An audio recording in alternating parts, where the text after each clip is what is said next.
the year 2175, the Earth had become a toxic wasteland, a result of centuries of unchecked pollution and environmental destruction. The air was thick with smog, the water was contaminated with chemicals and toxins, and the ground was littered with garbage and waste. The only way for humanity to survive was to retreat underground, where they could create artificial environments that were free from the deadly pollution. People lived in vast underground cities, each one carefully designed to replicate the world above. There were parks, lakes, and even artificial suns that provided warmth and light. But life underground was far from perfect. The air was stale and recycled, and the lack of real sunlight left many feeling depressed and anxious. To cope with the isolation and the constant danger of living in a toxic world, people turned to virtual reality. In the virtual world, people could experience anything they wanted. They could explore distant planets, fly through the air, and even visit the world above ground, which had become little more than a distant memory. The virtual world became so addictive that people began to spend more and more time there, until eventually they stopped leaving altogether. To support this new way of life, scientists developed a way to put people's bodies in suspended animation. They created chambers that could keep people alive and healthy, while their minds wandered the virtual world. This meant that people could spend years, even decades, in the virtual world without ever needing to leave. Over time, the line between reality and the virtual world began to blur.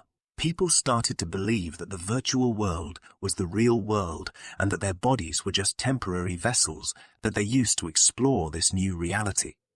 They forgot about the world above ground and the dangers that lay there. But the Earth was not ready to be forgotten.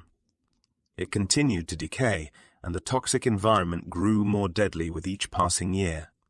Eventually, the underground cities began to fail. The machines that sustained them started to break down, and the air and water systems began to falter. As the people of the underground cities struggled to survive, they realized that they needed to find a way to reconnect with the world above ground. They needed to find a way to heal the Earth and create a new sustainable future for humanity.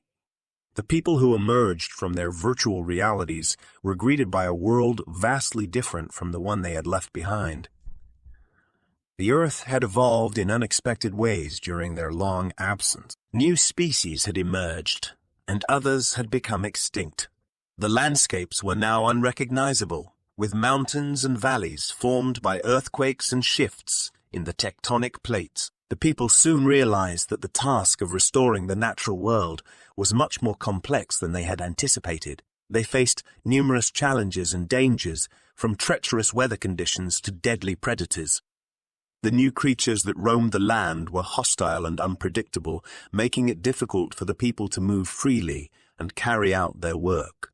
The new creatures that roamed the land were unlike anything they had ever seen. There were giant insects that could tear apart a person in seconds, massive reptiles that could crush a car with a single blow, and creatures that could camouflage themselves perfectly, making them nearly impossible to detect. The people tried to move cautiously, using their advanced technology to scout ahead and avoid danger. But even with their technology, they couldn't always predict the movements of the creatures. They had to constantly adapt their tactics, finding new ways to outsmart and evade the hostile creatures. The weather conditions were also a major challenge.